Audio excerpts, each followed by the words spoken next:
श्रद्धेय स्वामी जी श्री राम सुखदास जी महाराज का अंतिम प्रवचन। धर्म प्राण भारत में एक से बढ़कर एक विरक्त संत एवं महात्माओं ने जन्म लिया है।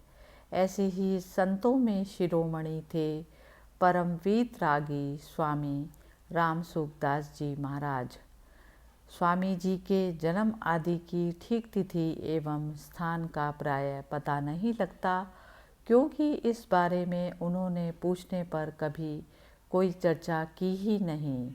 फिर भी राजस्थान के किसी गांव में उनका जन्म 1904 ईस्वी में हुआ, ऐसा कहा जाता है। उनका बचपन का नाम क्या था यह भी लोगों को पता नहीं, पर इतना सत्य है कि बाल्यावस्था से ही साधु संतों के साथ बैठने में उन्हें बहुत सुख मिलता था। जिस अवस्था में अन्य बच्चे खेल कूद और खाने पीने में लगे रहते थे, उस समय वे एकांत में बैठकर साधना करना पसंद करते थे। भक्तों के आग्रह पर स्वामी जी ने पूरे देश का भ्रमण कर गीता प्रवचन देने आरंभ किए। वे अपने प्रवचनों में कहते थे कि भारत की पहचान गाय, गंगा, गीता, गोपाल तथा गायत्री से है। स्वामी जी की कथनी तथा करनी में कोई भेद नहीं था। संत जीवन स्वीकार करने के बाद उन्होंने जीवन भर पैसे और स्त्री को स्पर्श तक नहीं किया। यहाँ तक कि अपना फोटो भी उन्होंने कभी नहीं खींचने दिया। उनके दूरदर्शन पर आने वाले प्रवचनों में केवल उनका स्वर सुनाई देता था, पर चित्र कभी नहीं दिखाई देते थे। स्वामी राम सुखदास जी महाराज अपना रहन सहन सदा पवित्र रखते थे। किसी से भी कुछ मांगना उनको बिल्कुल पसंद नहीं था। वे कहते थे कि अपने आप से आया दूध बराबर मांग कर लिया सो पानी, खींचतानी खून बराबर यह संतों की वाणी। अर्थात जो अपने आप प्राप्त हो जाता है वह दूध के समान पवित्र है। मांगने पर जो मिलता है वह पानी जैसे है। मांगने पर जो भी नहीं मिलता, अर्थात झगड़ा खींचतान करने पर जो मिले, वह खून के समान अशुद्ध और अपवित्र हो जाता है। अतः जो स्वतः प्राप्त हो जाए उसमें संतोष रखना चाहिए। यह स्वामी राम सुखदास जी का कथन था। स्वामी जी ने पूरा जीवन सत्संग अर्थात प्रवचन किया। गीता जी के आधार पर उनका प्रवचन होता था। स्वामी राम सुखदास जी से अंतिम दिनों में यह प्रार्थना की गई कि आपके शरीर की अशक्त अवस्था के कारण प्रतिदिन सत्संग सभा में जाना अशक्त मालूम पड़ता है, इसलिए आप विश्राम करें। जब हम लोगों को आवश्यकता मालूम पड़ेगी तो हम लोग आपको सभा में ले आएंगे। कभी आपके मन में सत्संगियों को कोई बात बताने कहने की आ जाए तो कृपया हमें बता दें, हम लोग आपको सभा में ले आएंगे। ऐसी भक्तों ने प्रार्थना की थी। उस समय ऐसा लगा कि महाराज जी ने यह प्रार्थना स्वीकार कर ली। इस प्रकार जब भी परिस्थिति अनुकूल दिखाई देती, तब समय समय पर स्वामी जी को सभा में ले जाया जाता और उनका प्रवचन होता। एक दिन परम धाम गमन से 3 दिन पूर्व 29 जून 2005 को राम सुख स्वामी जी महाराज ने अपने मन से फरमाया कि आज सभा में चलना है। सुनकर तैयारियां की गई। पहिए वाली कुर्सी यानी व्हील चेयर में महाराज जी को बिठाकर सभा में ले आया गया। वहां पहुंचकर स्वामी जी ने प्रवचन के दौरान मन में आने वाली बात कह दी। वापिस अपने समय पर पधारे। दूसरे दिन स्वामी जी को दोबारा से सभा में पधारे और प्रवचन दिया। इस प्रकार दोनों दिनों के प्रवचन सुनकर यह बात समझ में आई कि जो अंतिम बात सत्संगियों को कहनी थी वह पहले ही दिन कह दी। दूसरे दिन भी स्वामी राम सुखदास जी सभा में पधारे थे, लेकिन दूसरों की मर्जी से पधारे थे। अपनी मर्जी से आवश्यक लगने वाली बात उन्होंने पहले दिन कह दी। दूसरे दिन कही गई बातों पर प्रश्नोत्तर हुए थे। दोनों दिन के प्रवचन भक्तों ने नोट किए। महाराज जी ने पहले दिन यह कहा था कि बहुत बड़े श्रेष्ठ और बड़ी सुगम सरल बात यह है कि किसी तरह की कोई इच्छा मत रखो, ना परमात्मा की, ना आत्मा की, ना संसार की, ना मुक्ति की, ना कल्याण की। यहाँ तक कि यह बात कह दी कि संसार की बात तो छोड़ ही दीजिए, मुक्ति कल्याण तक की इच्छा मत रखो, ऐसा कह दिया। कुछ भी इच्छा मत रखो, चुप हो जाओ और शांत हो जाओ। कारण यह है कि परमात्मा सब जगह शांत रूप से परिपूर्ण है, स्वतः स्वाभाविक सब जगह परिपूर्ण है। कोई इच्छा ना रहे, किसी तरह की कोई कामना ना रहे तो एकदम परमात्मा की प्राप्ति हो जाए, तत्व ज्ञान हो जाए, पूर्णता हो जाए। स्वामी जी का कहना था कि यह सबका अनुभव है कि कोई इच्छा पूरी होती है, कोई नहीं होती। सब इच्छाएं पूरी हो जाएं यह नियम नहीं है। इच्छाओं को पूरा करना हमारे बस की बात नहीं, लेकिन इच्छाओं का त्याग करना हमारे बस की बात जरूर है। कोई भी इच्छा चाहना नहीं रहेगी तो आपकी स्थिति स्वतः परमात्मा की हो जाएगी। आपको परमात्म तत्व का अनुभव होने लगेगा। कुछ कहना नहीं, कुछ करना नहीं, कहीं आना नहीं, जाना नहीं, कोई अभ्यास नहीं, बस इतनी सी बात है। इतने में ही बात पूरी हो जाएगी। इच्छा करने से ही हम संसार से बंधे रहते हैं। इच्छा सर्वथा छोड़ते ही सर्वत्र परिपूर्ण परमात्मा में स्वतः स्वाभाविक स्थिति है। महाराज जी कहते थे कि सभी कार्यों में तटस्थ रहें, ना राग करो, ना द्वेष करो। स्वप्न में एक स्त्री का बालक खोने से वह बड़ी व्याकुल हो गई, लेकिन जब नींद खुली तो देखा बालक तो साथ में सोया हुआ था। तात्पर्य यह है कि जहाँ आप हैं वहाँ परमात्मा पूरे के पूरे विद्यमान हैं। आप जहाँ हैं वहीं चुप हो जाएं, यह उनका आखिरी प्रवचन था। दूसरे दिन भक्त लोगों ने उस प्रवचन पर चर्चा की। प्रवचन के श्रोता के एक भक्त ने कहा कि कल आपने बताया कि कोई चाहना नहीं रखनी, इच्छा छोड़ना और चुप होना दोनों में कौन सा ज़्यादा फायदा करता है। स्वामी राम सुखदास जी महाराज बोले, मैं भगवान हूँ, भगवान मेरे हैं, मैं और किसी का नहीं हूँ, कोई मेरा नहीं है, ऐसा स्वीकार करो। इच्छा रहित होना और चुप होना दोनों बातें एक ही हैं। इच्छा कोई करनी ही नहीं है, ना भोगों की, ना मुक्ति की, ना भक्ति की, ना अन्य किसी की। श्रोता प्रश्नकर्ता बोला, इच्छा नहीं करनी, लेकिन कोई काम करना हो तो स्वामी जी बोले, काम उत्साह से करो, आठों पहर करो, लेकिन इच्छा मत करो। इस बात को ठीक तरह से समझो। दूसरों की सेवा करो, उनका दुख दूर करो, लेकिन बदले में कुछ मत चाहो। सेवा कर दो और कोई इच्छा मत करो। कहीं नौकरी करो तो वेतन भले ही ले लो, लेकिन इच्छा मत करो। कहते थे कि सार बात यह है कि जहाँ आप हैं वहीं परमात्मा है। कोई इच्छा नहीं करोगे तो आपकी स्थिति परमात्मा में होगी। जब सब परमात्मा ही है तो फिर इच्छा किस बात की करनी है। संसार की इच्छा है इसलिए हम संसार में हैं, कोई इच्छा नहीं है तो हम परमात्मा में हैं। ऐसे महाराज जी बड़े दावे के साथ एकदम धड़ाके से प्रत्यक्ष से बोलते थे, जैसे सब उनके अनुभव की बात हो। एक बार एक सज्जन ने पूछा, हम गीता जी को कंठस्थ करना चाहते हैं, इसका उपाय बताएं। उत्तर में स्वामी जी ने कहा, गीता जी कंठस्थ करना है तो पहले गीता साधक को साधक संजीवनी, गीता तत्व विवेचनी, इन ग्रंथों के श्लोक और अर्थ समझने चाहिए, फिर कंठस्थ कीजिए। स्वामी राम सुखदास जी बताते हैं कि छोटी अवस्था में पहले श्लोक रटा जाता था, पीछे उसका अर्थ समझा जाता था। वहीं बड़ी अवस्था में पहले अर्थ समझा जाता है, फिर श्लोक रटा जाता है।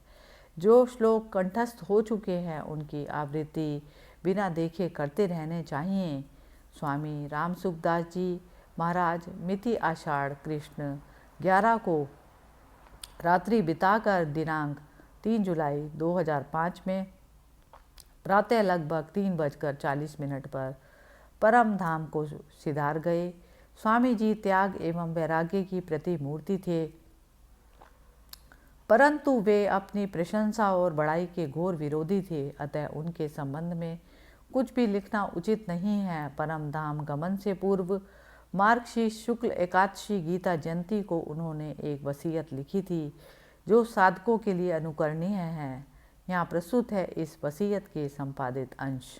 श्री भगवान की असीम अहेतु की कृपा से ही जीव को मानव शरीर मिला है। इसका एकमात्र उद्देश्य भगवत प्राप्ति ही है, परंतु मनुष्य इस शरीर को प्राप्त करने के बाद अपने मूल उद्देश्य को भूलकर शरीर के साथ दृढ़ता से तादात्म्य कर लेता है और इसके सुख को ही परम सुख मानने लगता है। शरीर के सुखों में मान पढ़ाई का सुख सबसे सूक्ष्म होता है। इसकी प्राप्ति के लिए वह झूठ, कपट, बेईमानी आदि दुर्गुण, दुराचार भी करने लगता है। शरीर के नाम में प्रियता होने से उसमें दूसरों से अपनी प्रशंसा, स्तुति की चाहना रहती है। वह यह चाहता है कि जीवन पर्यंत मेरे को मान बढ़ाई मिले और मरने के बाद मेरे नाम की कीर्ति हो। वह यह भूल जाता है कि केवल लौकिक व्यवहार के लिए शरीर का रखा हुआ नाम शरीर के नष्ट होने के बाद कोई अस्तित्व नहीं रखता। इस दृष्टि से शरीर की पूजा, मान, आदर एवं नाम को बनाए रखने का भाव किसी महत्व का नहीं है, परंतु मनुष्य अपने प्रियजनों के साथ तो ऐसा व्यवहार करते ही हैं जो सच्चे हृदय से जीवन भर भगवत प्राप्ति में या भगवत भक्ति में रहते हैं। अधिक क्या कहा जाए, उन साधकों का शरीर निष्प्राण होने पर भी उसकी स्मृति बनाए रखने के लिए वे उस शरीर को चित्र में आबद्ध करते हैं एवं उसको बहुत ही साज सज्जा के साथ अंतिम संस्कार स्थल तक ले जाते हैं। विनाशी नाम को अविनाशी बनाने के प्रयास में वे उस संस्कार स्थल पर छतरी, चबूतरा या मकान, स्मारक आदि बना देते हैं। इसके सिवाय उनके शरीर से संबंधित एक पक्षीय घटनाओं को बढ़ा चढ़ाकर उनको जीवनी, संस्मरण आदि के रूप में लिखते और प्रकाशित कराते हैं। कहने को तो वे अपने आप को उन साधकों का श्रद्धालु कहते हैं, पर काम वही करते हैं जिसका वे साधक निषेध करते हैं। श्रद्धा तत्व अविनाशी है, अतः साधकों के अविनाशी सिद्धांतों तथा वचनों पर ही श्रद्धा होनी चाहिए, ना कि उनकी विनाशी देह या नाम में। वास्तव में महात्मा तो संसार में लोगों को भगवान की ओर लगाने के लिए आते हैं, ना कि अपनी ओर लगाने के लिए। जो लोगों को अपनी ओर अपने ध्यान, पूजा आदि में लगाता है वह तो भगवत विरोधी होता है। वास्तव में महात्मा कभी शरीर में सीमित होता ही नहीं। वास्तविक जीवनी या चरित्र वही होता है जो सांगोपांग हो, अर्थात जीवन की अच्छी बुरी, सद्गुण, दुर्गुण, सदाचार, दुराचार आदि सब बातों का यथार्थ रूप से वर्णन हो। आजकल तो जो जीवनी लिखी जाती है उसमें दोषों को छिपाकर गुणों का ही मिथ्या रूप से अधिक वर्णन करने के कारण वह सांगोपांग तथा पूर्ण रूप से सत्य होती नहीं है। वास्तव में मर्यादा पुरुषोत्तम भगवान श्री राम के चरित्र से बढ़कर किसी का चरित्र क्या हो सकता है। अतः उन्हीं के चरित्र को पढ़ना सुनना चाहिए, उसी के अनुसार अपना जीवन बनाना चाहिए। जिसको हम महात्मा मानते हैं उनका सिद्धांत और उपदेश ही श्रेष्ठ होता है, अतः उन उपदेशों के अनुसार अपना जीवन बनाने का यत्न करना चाहिए। सभी बातों पर विचार करके परिचित संतों तथा सद्गृहस्थों से एक विनम्र निवेदन उन्होंने प्रस्तुत किया। इसमें सभी बातें उन्होंने व्यक्तिगत आधार पर प्रकट की। अपने व्यक्तिगत चित्र, स्मारक, जीवनी आदि का निषेध किया और ये कहा कि शारीरिक असमर्थता के समय तथा शरीर शांत होने के बाद इस शरीर के प्रति आपका क्या दायित्व रहेगा, इसका स्पष्ट निर्देश करना ही इस लेख का प्रयोजन है। यदि यह शरीर चलने फिरने, उठने बैठने आदि में असमर्थ हो जाए एवं वैद्यों, डॉक्टरों की राय से शरीर के रहने की कोई आशा प्रतीत ना हो, तो इसको गंगा जी के तटवर्ती स्थान पर ले जाना चाहिए। उस समय किसी भी प्रकार की औषधि आदि का प्रयोग ना करके केवल गंगा जल तथा तुलसी दल का ही प्रयोग किया जाना चाहिए। उस समय अनवरत रूप से भगवान नाम का जप तथा कीर्तन और श्रीमद् भगवद गीता, श्री विष्णु सहस्त्रनाम, श्री रामचरित मानस आदि पूज्य ग्रंथों का श्रवण कराना जाना चाहिए। इस शरीर के निष्प्राण होने के बाद इस पर गोपी चंदन एवं तुलसी माला के सिवाय पुष्प, इत्र, गुलाल आदि का प्रयोग बिल्कुल नहीं करना चाहिए। निष्प्राण शरीर को साधु परंपरा के अनुसार कपड़े की झोली में ले जाना चाहिए, ना कि लकड़ी आदि से निर्मित वैकुंठी आदि में।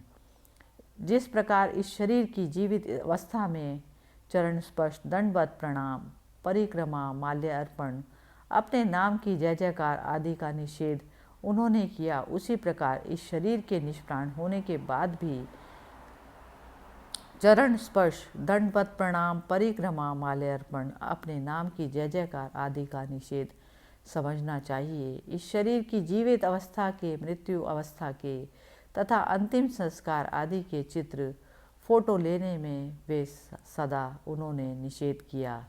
उनकी हार्दिक इच्छा यही रही कि अन्य नगर या गांव में इस शरीर के शांत होने पर इसको वाहन में रखकर गंगा जी के तट पर ले जाना चाहिए और वहीं इसका अंतिम संस्कार कर देना चाहिए। यदि किसी अपरिहार्य कारण से ऐसा होना कदापि संभव ना हो सके तो जिस नगर या गांव में शरीर शांत हो जाए वहीं गायों के गांव से जंगल की ओर जाने आने के मार्ग में अथवा नगर या गांव से बाहर जहां गायें विश्राम आदि करती हैं वहां इस शरीर का सूर्य की साक्षी में अंतिम संस्कार कर देना चाहिए।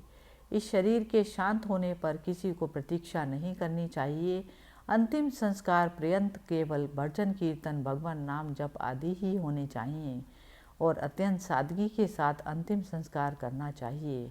अंतिम संस्कार के समय इस शरीर की दैनिक उपयोगी सामग्री को भी इस शरीर के साथ ही जला देना चाहिए तथा अवशिष्ट सामग्री को पूजा में अथवा स्मृति के रूप में बिल्कुल नहीं रखना चाहिए। प्रत्युत उनका भी सामान्यतः उपयोग करना चाहिए। जिस स्थान पर इस शरीर का अंतिम संस्कार किया जाए वहाँ स्मृति के रूप में कुछ भी नहीं बनाना चाहिए। यहाँ तक कि उस स्थान पर केवल पत्थर आदि को रखने का भी वे निषेध किया उन्होंने। अंतिम संस्कार से पूर्व वह स्थल जैसा उपेक्षित रहा है इस शरीर के अंतिम संस्कार के बाद भी वह स्थल वैसा ही उपेक्षित रखना चाहिए। अंतिम संस्कार के बाद अस्थि आदि संपूर्ण अवशिष्ट सामग्री को गंगा जी में प्रवाहित करना चाहिए। उन्होंने कहा कि उनकी स्मृति के रूप में कहीं भी गौशाला, पाठशाला, चिकित्सालय आदि सेवाएं संस्थाएं नहीं बनानी चाहिए। अपने जीवन काल में उन्होंने कहीं भी उन्होंने कोई भी मकान का निर्माण नहीं किया और इसके लिए कभी भी किसी को कोई प्रेरणा नहीं दी। यदि कोई व्यक्ति कहीं भी किसी भी मकान आदि को बनाने और करने का हो तो उसको सब कुछ मिथ्या समझना चाहिए। इस शरीर के शांत होने के बाद सत्रवीं मेला अथवा महोत्सव आदि बिल्कुल नहीं करना चाहिए और उन दिनों में किसी प्रकार की कोई मिठाई आदि का भी प्रयोग नहीं करना चाहिए। साधु संत जिस प्रकार तक भी उनके सामने भिक्षा लाते रहे उसी प्रकार लाते रहने चाहिए।